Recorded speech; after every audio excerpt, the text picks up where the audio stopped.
After the end of World War II, the world was split into two, East and West. This marked the beginning of the era called the Cold War.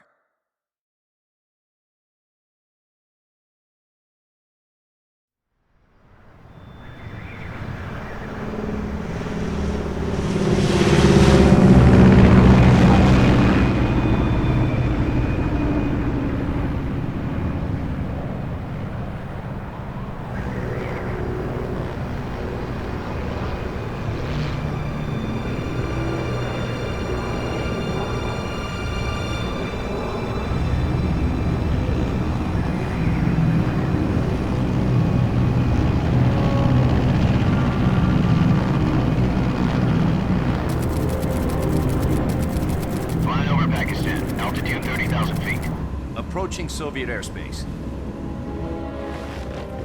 20 minutes to drop off. Commencing internal pressurization. Equipment check. Arm main parachute. All right. You ready to go? Drop zone still showing a high pressure mass. Cav okay. Good. We've got high visibility.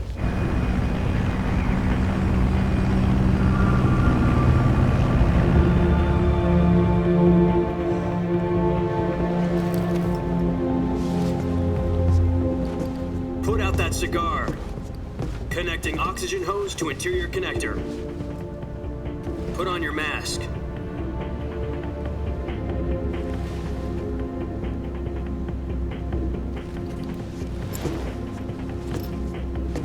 Does this panty waste know what he's doing?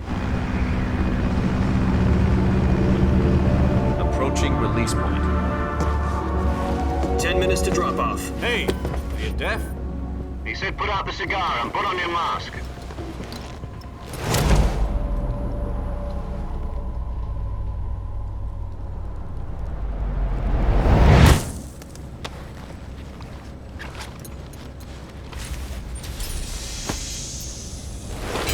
Depressurization complete. Checking oxygen supply. 6 minutes to drop off. Opening rear hatch.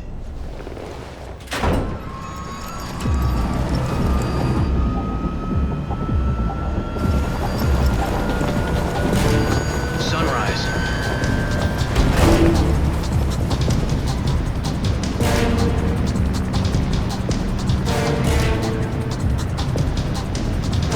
External temperature minus 46 degrees Celsius. 2 minutes to drop off. Stand up. You'll be falling at 130 miles per hour. Try not to get frostbite from the wind chill. 1 minute to drop off. Move to the rear. Activate the air bottle. This is one for the history books. The world's first halo jump. 10 seconds to drop off. Stand by. Status okay. All green. Prepare for drop off. Countdown. 5, 4, 3, 2, 1. Spread your wings And fly. God be with you.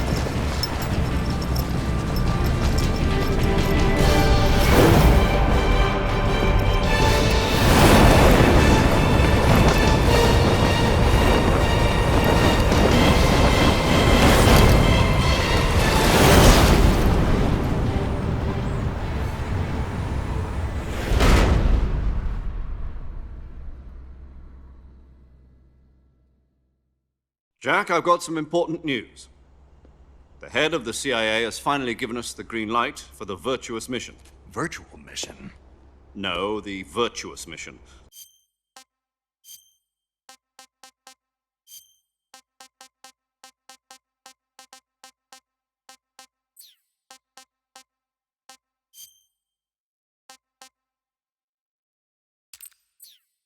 The future of our Fox unit depends on it. If it succeeds, we'll be officially organized into a unit.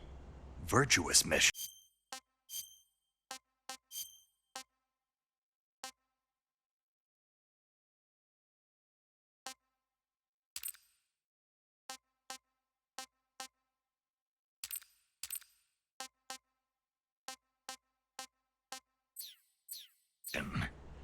Sounds like some kind of initiation ritual. You know, don't get cocky. This isn't a training op. Right. So what exactly is this wonderful mission? Well, about 2 years ago, a certain Soviet scientist requested asylum in the West through one of our moles. His name is Nikolai Stepanovich Sokolov. He's head of the OKB 754 Design Bureau, one of the Soviets' top-secret weapon research facilities, and the East's foremost expert on weapons development. Sokolov? Isn't he that famous rocket scientist? The very same. On April the 12th, 1961, the Soviets achieved the first manned spaceflight in history. The Earth was blue, but there was no God. Well spoken. The rocket that carried Yuri Gagarin into orbit was the A-1, known as the Vostok rocket. Sokolov is said to be the man most responsible for the multi-engine cluster used in that rocket. After Gagarin's flight, Sokolov left rocket development to become the head of the newly established Design Bureau. From a lowly technician to head of a design bureau, that's quite a success story, so why do you want to defect? It seems he'd become afraid of his own creations. Afraid? Call it a crisis of conscience. And for that, he left his country and his family behind and went over the fence? Not exactly. One of his conditions was that his family was also to be taken safely to the West. We used a mole to get the family out first and succeeded in sneaking Sokolov over the Berlin Wall shortly afterwards. I was the one who conducted the operation. The security on the eastern side was still full of holes back then. Then what? We got Sokolov over in one piece, but the whole ordeal had left him exhausted, and we checked him into a hospital in West Berlin. It took him 2 weeks and more than 600 miles to get from the research facility in the Soviet Union to Berlin. He was in no condition to say anything coherent. And it was only a week later that we had something much bigger on our hands. The Cuban Missile Crisis. October the 16th, 1962, President Kennedy received word that the Soviets were in the process of deploying intermediate-range ballistic missiles in Cuba. The President demanded that the Soviets dismantle and remove the missiles. At the same time, he announced a naval blockade to prevent further missile shipments from reaching Cuba. But the Soviets didn't back down, instead placing their armed forces on secondary alert. Soviet transport ships carrying missiles continued on course towards Cuba. US and Soviet forces went on alert for an all-out nuclear war. Frantic negotiations were conducted through the UN's Emergency Security Council and unofficial channels to end the hair-trigger standoff. Finally, on October the 28th, the Soviet Union agreed to remove its missiles from Cuba, and so the world avoided a nuclear holocaust. But in order to get the Soviets to pull their missiles out, we had to make a deal. You mean the one where the US agreed to remove its IRBMs from Turkey? No. The Jupiter IRBMs deployed in Turkey were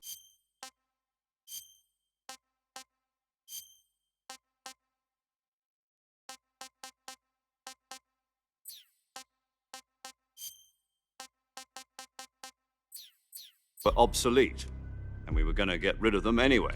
They had no strategic value whatsoever to either the US or the Russians. The Turkey deal was a ruse, a cover story that was fed to the other intelligence agencies around the world. So what did the Russians really want? Sokolov. They wanted us to return Sokolov. You mean the Soviets pulled out of Cuba just to get their hands on Sokolov? That's right. What the hell was he working on? At the time, we had no idea. We were running out of time. It was either give up Sokolov or risk full-scale nuclear war. In the end, we had no choice. President Kennedy gave in to Khrushchev's demand. The next day, I got Sokolov out of the hospital, handing him over to agents on the eastern side. Sokolov kept on screaming, "Save me," until he disappeared from my sight. Then, a month ago, we received some new information from one of our moles. About Sokolov? Yes. He was taken back to the research facility and forced to continue working on the weapon in question under KGB supervision. What's more, it's on the verge of completion. So what kind of weapon is it? Something to do with space rockets? No, missiles. Same technology. I guess you're right. We don't know the details, but it appears to be a new kind of nuclear device. For half a year now, the Soviets have been conducting frequent nuclear tests at Semipalatinsk. Something to do with the weapon, I assume. We're talking about a secret weapon so big that Khrushchev was ready to pull out of Cuba to get it back. Is Sokolov still in the facility? No, according to our intelligence, he's in Selinoyarsk, a place in the mountains about 3 miles to the west that's known as the Virgin Cliffs. The Virgin Cliffs. Nice name for a virtuous mission. They moved him there just recently. Why? Apparently, they're conducting a field test of the weapon, but it's our best chance to get him back. This mission would never have been possible if he was still in the research facility. This is our last chance. Sokolov must have known that too when he contacted us.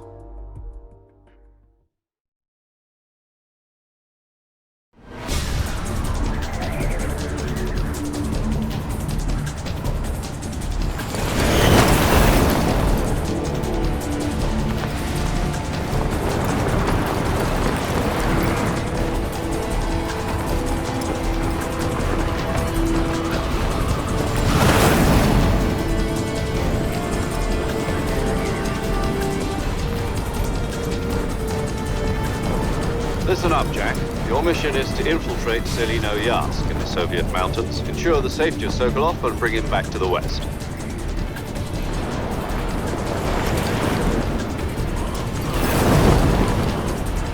If we don't get Sokolov back before that weapon is complete, we'll be facing a major crisis. The clock is ticking.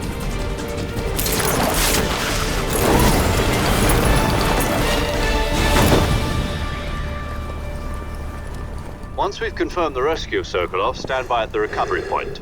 A recovery balloon will be dropped at that point.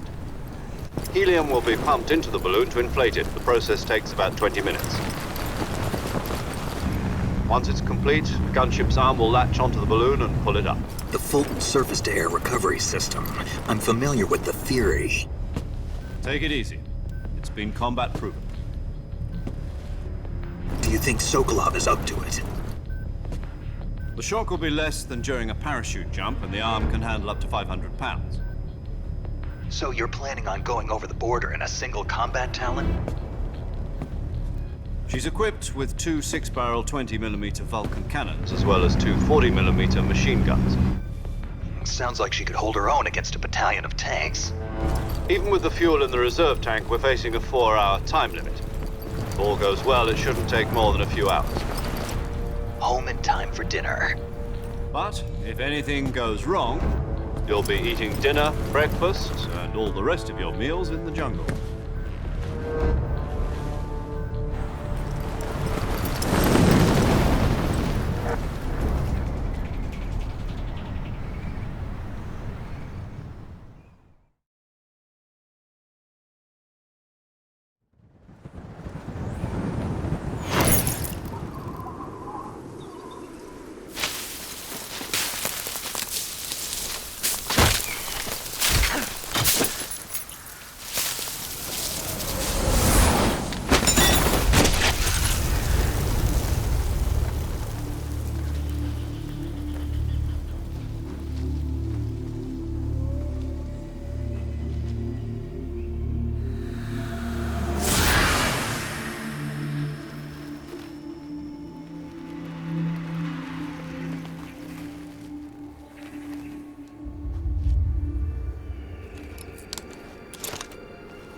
Do you copy? You're already in enemy territory, and somebody might be listening in. From here on out, we'll be using code names to refer to each other. Your code name for this mission will be Naked Snake. I'll be referring to you as Snake from now on. You're not to mention your real name. Snake? Oh, you don't like snakes? What do you mean? Well, you've eaten one before, haven't you? In survival training? I'm glad to hear that. I don't know if I'd ever order one in a restaurant, but... Be careful, you might not have a choice. What about you, Major? What should I call you? Let's see. I'll be Tom. Call me Major Tom. This will be a sneaking mission. You must not be seen by the enemy. You must leave no trace of your presence. Is that clear? This kind of infiltration is the Fox unit's speciality. In other words, weapons and equipment are procured on site. That goes for food as well. You're completely naked, just as your name implies. Great. Now I see why you asked me if I like snakes. I suppose calling me Snake was your idea of a joke, too. No, there's a good reason for that. I'll tell you later when the time is right. Gotcha. Getting back to the subject, how exactly am I supposed to feed myself? You've been issued a knife and a tranquilizer gun. Use them to hunt for food. You'll also find some medical supplies in your backpack. Yeah, about the backpack. I lost it in a tree on the way down. I see. Well, you'd better go back and get it then. You know where it is? No problem. I can see it from here. It's stuck on a branch. To climb a tree, stand in front of a tree that's covered in ivy and press the action button. I'll be monitoring your progress over the radio. We can't risk violating Soviet airspace, but I'll be in the gunship. My frequency is 140.85. I'll give you a call if I need to talk to you. If you need to talk to me, use the send function. Okay, Snake, go get your backpack.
I see you've retrieved your backpack, Snake. To equip a weapon, it's necessary to take it out of your backpack. In the survival viewer, choose Weapon from the backpack. Your available weapons will be displayed in a list on the screen. From that list, choose the weapon you want to equip and press the Enter button. For other equipped items, just do the same thing from Item. Got it. Use the survival viewer backpack. Yep, that's right. Survival is fundamental to this mission. After you've been out in the field for a while, your stamina will start to drop. If your stamina gets too low, it'll affect your performance. You won't be able to shoot accurately, for example, and your wounds won't heal as smoothly. Keep an eye on your stamina so you don't run out. To recover lost stamina, you can hunt for local flora and fauna. You can use either your tranquilizer gun or your knife to hunt. My only weapon is a Mark 22 Hush Puppy tranquilizer gun? That's right. It's been fitted with its own suppressor. However, the suppressor will deteriorate every time you fire. Once its durability reaches 0, the noise suppression effect will be gone. So don't get too trigger-happy with it. The suppressor's durability is shown in the icon. Any weapons and equipment beyond what you're carrying now, you'll have to find as you go. I have to find my own weapons and equipment? Whose crazy idea was this, anyway? Solo covert actions are standard Fox operating procedure. You can't leave any traces of your presence. No weapons, equipment, footprints, sweat, or bodily wastes. The same goes for bullets and cartridges, too. Your presence in enemy territory is already a violation of international conventions of warfare. There aren't supposed to be any American soldiers in Russia. It could spark an international incident. You can't let anyone see you. You can't let the enemy know you're there. This is a stealth mission. You're a ghost, Snake, in every sense of the word. and there'll be no rescue if you're captured. The military and US government will deny any involvement in the affair. Then I'll just have to take care of myself, huh? I'm afraid so. You've been given a fake death pill for that purpose. SIS guidelines stipulate that soldiers on covert ops like this one be issued a potassium cyanide capsule. Tape it to your body so you can take it when you need to. How generous of you.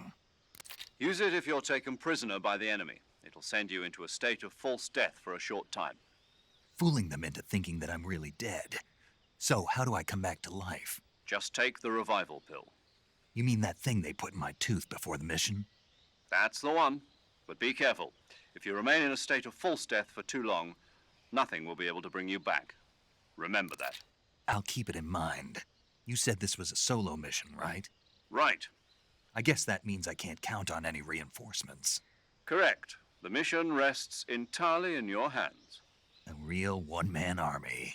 Relax. There's a support team ready to back you up over the radio. Who?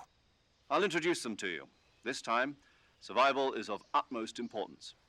The first member of the support team will be in charge of monitoring your physical condition, acting as a medic, so to speak, as well as recording your mission data. She's a member of Fox as well, and she's here on the gunship with me.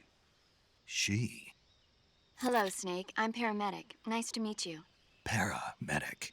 As in a medic who comes in by parachute. Aren't you going to tell me your real name? Are you going to tell me yours, Mr. Snake? My name, huh? It's John Doe. And they call you Jack for short. You're a regular Captain Nemo. A name means nothing on the battlefield. After a week, no one has a name. What's your name? Jane Doe. Very funny. I wasn't joking, but I'll tell you my name only if you manage to make it back alive. My frequency is 145.73. She's also in charge of recording your mission data. Whenever you want to save, send a message over the reserved save frequency, 140.96. So saving lets me record my mission data. That's right. It also records the state of your health. Good to know. There's one more person I want to introduce you to, Snake. Huh? Speaking of snakes, you remember the boss, don't you? A legendary soldier and your mentor. Actually, it was the boss that got the DCI's authorization in the first place. She's going to be serving as Fox's mission advisor. The boss is? She also helped me plan this mission. She and I were at SAS together. Jack, is that you? How many years has it been? Boss? That's right. It's me. Oh. Talk to me. Let me hear your voice. It's been 5 years, 72 days, and 18 hours. You've lost weight. You can tell just by the sound of my voice. Of course I can. I know all about you. Really? Well, I don't know anything about you. What's that supposed to mean? Why'd you disappear on me all of a sudden? I was on a top-secret mission. You didn't need me anymore. But there were still so many things I wanted you to teach me. No, I taught you everything you needed to know about fighting techniques. I taught you all I could. The rest you needed to learn on your own. Techniques, sure. But what about how to think like a soldier? How to think like a soldier? I can't teach you that. A soldier needs to be strong in spirit, body, and technique. And the only thing you can learn from someone else is technique. In fact, technique doesn't even matter. What's most important is spirit. Spirit and body are like two sides of a single coin. They're the same thing. I can't teach you how to think. You'll just have to figure it out for yourself. Listen to me, Jack. Just because soldiers are on the same side right now doesn't mean they always will be. Having personal feelings about your comrades is one of the worst sins you can commit. Politics determine who you face on the battlefield. And politics are a living thing. They change along with the times. Yesterday's good might be tomorrow's evil. Is that why you abandoned me? No, it had nothing to do with you. I already told you, Jack. I was on a top-secret mission. A soldier has to follow whatever orders he's given. It's not his place to question why. But you're looking for a reason to fight. You're a natural-born fighter, but you're not quite a soldier. A soldier is a political tool, nothing more. That's doubly true if he's a career soldier. Right and wrong have no place in his mission. He has no enemies and no friends. Only the mission. You follow the orders you're given. That's what being a soldier is. I do whatever I have to get the job done. I don't think about politics. That's not the same thing. Sooner or later, your conscience is going to bother you. In the end, you have to choose whether you're going to live as a soldier or just another man with a gun. There's a saying in the Orient, loyalty to the end. Do you know what it means? Being patriotic. It means devoting yourself to your country. I follow the president and the top brass. I'm ready to die for them if necessary. The president and the top brass won't be there forever. Once their terms are up, others will take their place. I follow the will of the leader, no matter who's in charge. People aren't the ones who dictate the missions. Then who does? The times. People's values change over time, and so do the leaders of a country. So there's no such thing as an enemy in absolute terms. The enemies we fight are only enemies in relative terms, constantly changing with the times. As long as we have loyalty to the end, there's no point in believing in anything, even in those we love. And that's the way a soldier's supposed to think? The only thing we can believe in with absolute certainty is the mission, Jack. All right, but do me a favor. What is it? Call me Snake. Snake. Oh, right. Your code name is Snake. It suits you well. That's right. The legendary unit that the boss put together during World War II was a snake. The Cobra unit, a group of heroes that brought the war to an end and saved the world. As long as you've got a legendary hero backing you up, you'll be fine. Isn't that right, Snake? Yeah, I can't think of anyone else I'd rather have with me. Oh, and one more thing, boss. Yes? It's good to hear your voice again. Same here. After all, who knows if either of us will make it out alive? Snake, you are always best at urban warfare and infiltrating buildings. But this is the jungle. Survival is going to be key. Those CQC techniques I taught you are sure to come in handy. CQC? Close quarters combat, huh? I've been in the Green Berets for the past few years. I'm probably pretty rusty. Not to worry. I'll be here to help you remember. After all, this is your first actual survival mission. I'll be supporting you over the radio. Where are you, boss? Next to the Major? The boss is communicating with us by radio from aboard a Permit-class submarine in the Arctic Ocean. My frequency is 141.80. Call me if you need my advice on battle techniques. Gotcha. Your mission is to retrieve Dr. Sokolov. Dr. Sokolov is being held in an abandoned factory located to the north of your current position. Avoid heavy combat and don't let anyone see you. Don't forget that this is a stealth mission. Snake, try to remember some of the basics of CQC.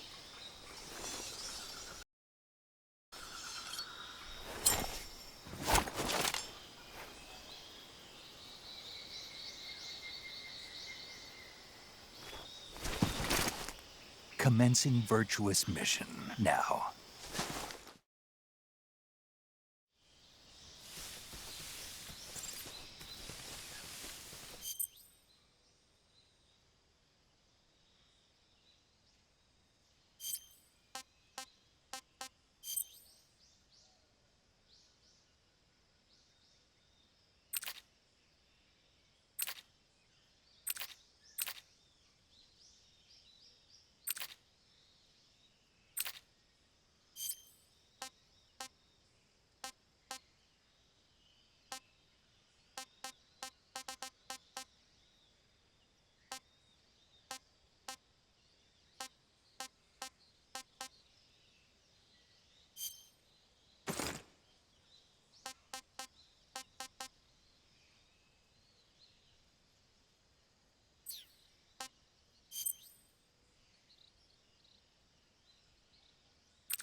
saving the game, Snake?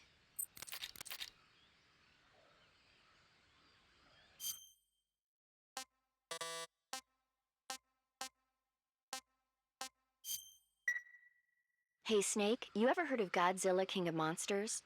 No, what is it? It's a movie. You haven't seen it? Nope. It's about this monster called Godzilla, who grows to an enormous size in a nuclear test and goes on a rampage in Tokyo.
Major, I've spotted 2 enemy soldiers. They're probably KGB troops sent to guard Sokolov. AK-47s and grenades.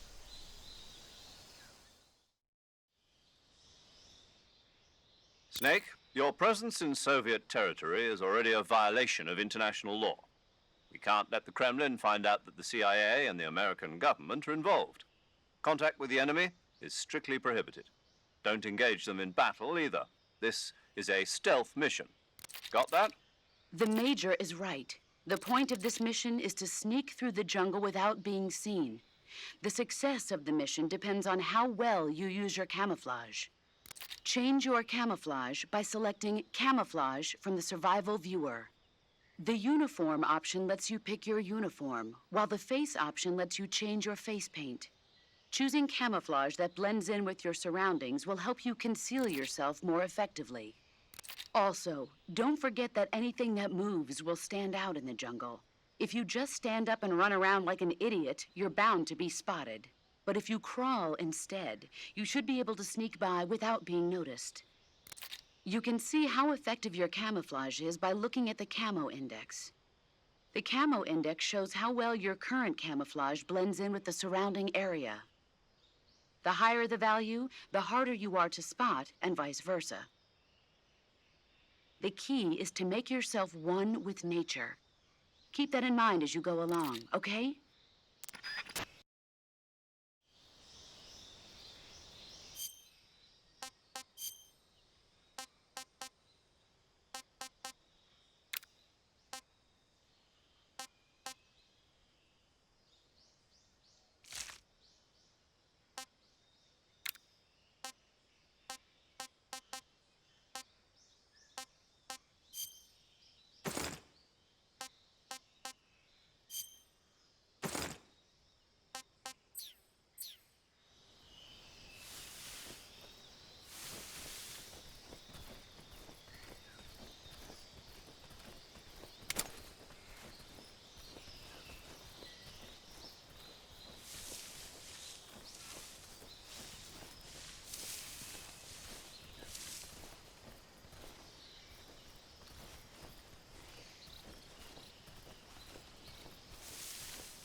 Who was that?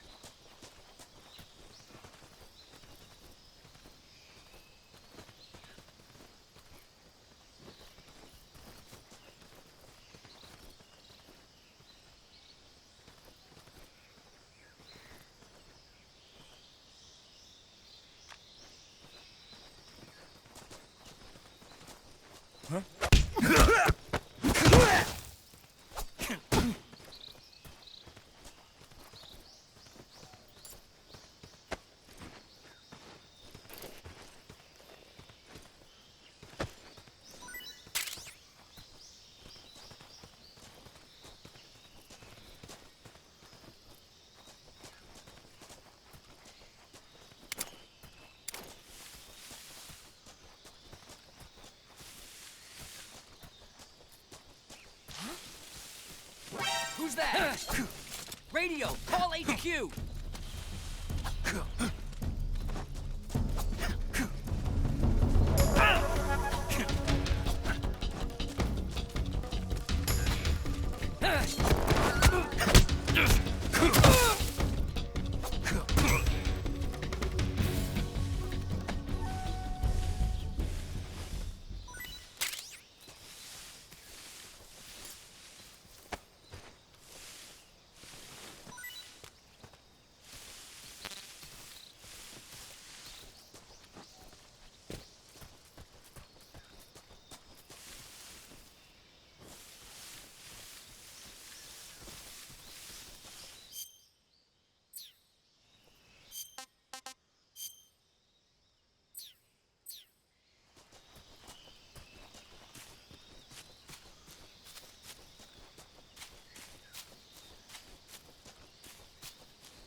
Major, I've reached the abandoned factory where Sokolov is supposedly being held.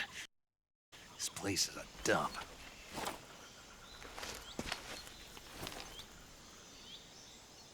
I can't see Sokolov from here.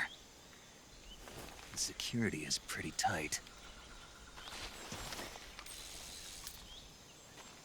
There are sentries posted around the perimeter. I wonder how many are inside.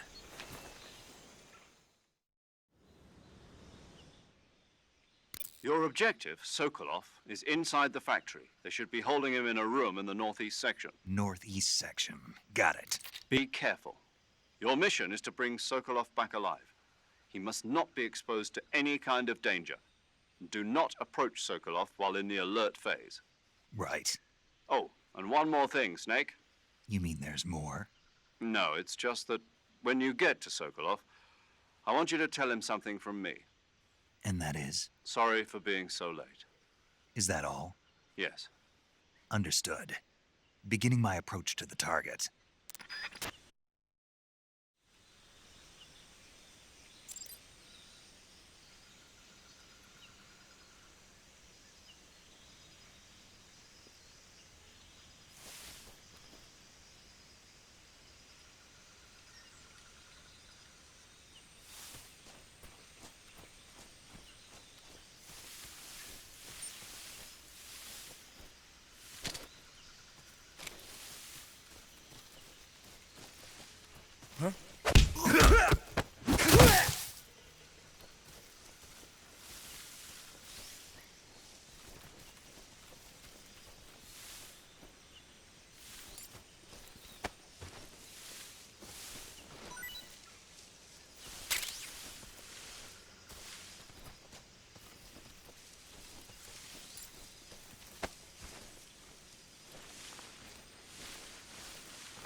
Who's that? What happened?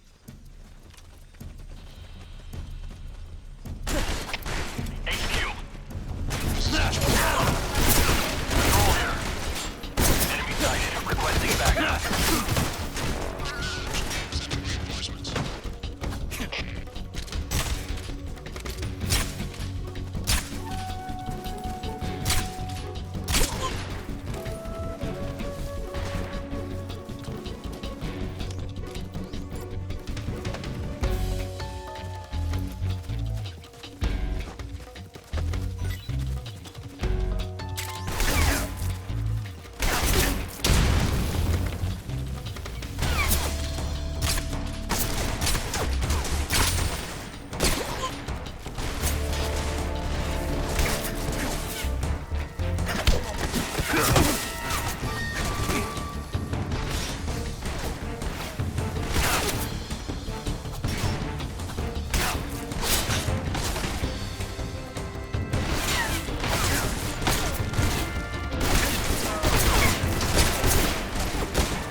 You must be Sokolov. Are you one of Volgin's men? You'll never get it from me. No. I'm a CIA agent. I've come to escort you back to the other side of the Iron Curtain. You're CIA? Yeah. I was sent by Major Zero, the man who got you out 2 years ago. Zero?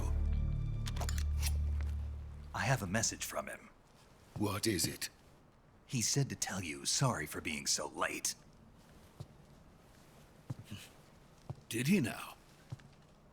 What does it mean? It means he's a man of his word. But we've got no time for this. You have to get me out of here before they arrive. Who's they? Colonel Volgin of GRU. You in the West know him as Thunderbolt. Thunderbolt? Never heard of him. He's a member of the Army's extremist faction, a man who seeks to seize control of the motherland. Ever since the Cuban Missile Crisis 2 years ago, Khrushchev has been pursuing a policy of peaceful coexistence with the West. Despite resistance and criticism from hawks in the army and the provincial authorities, Khrushchev has managed to suppress the opposition so far. But the failure of his agricultural policies has put him in a precarious position. And on top of that, the tragedy last November. President Kennedy's assassination. Precisely. In a sense, Khrushchev has lost his biggest partner, and his power base is rapidly crumbling away. A certain group is plotting to use this opportunity to seize power by rallying the anti-government forces, overthrowing Khrushchev, and installing Brezhnev and Kosygin in his place. The mastermind behind this plot is Colonel Volgin of the GRU. He has control over another secret weapons research facility much like this one, OKB-812, known as the Granin Design Bureau, and is using it to further his plans. But that is not enough to satisfy him. Now he's plotting to seize the secret weapon I have been developing here and use it as leverage in his bid for power.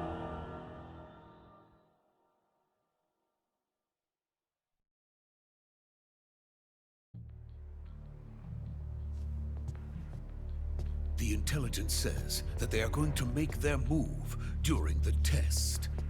Then, the soldiers outside. Exactly. They wouldn't need that many men just to keep me inside. Their orders were to prevent Colonel Volgin from capturing me. Even if it meant killing me in the process, or so it would seem.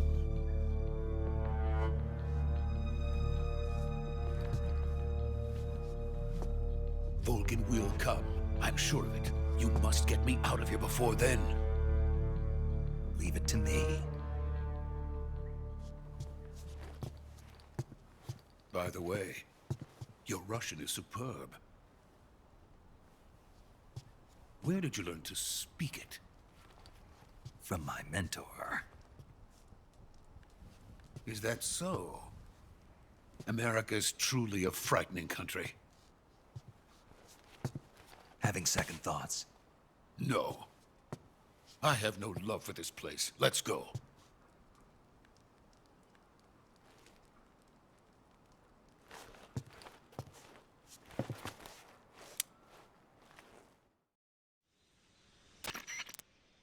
Major, this is Snake.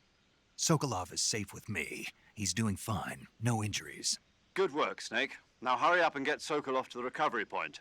We'll rendezvous with you there. Roger. What about the sentries? I managed to get past them. I see. What about the boss? We lost contact with the boss some time ago.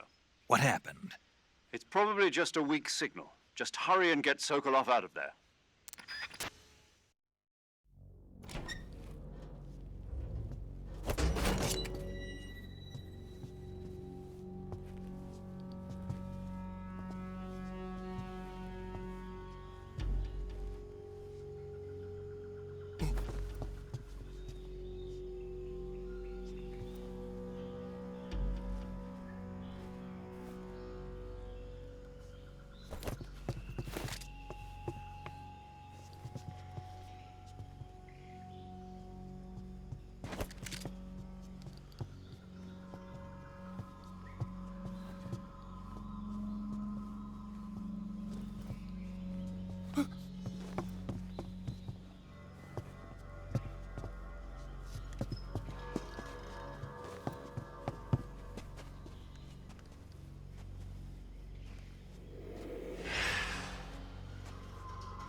Wait!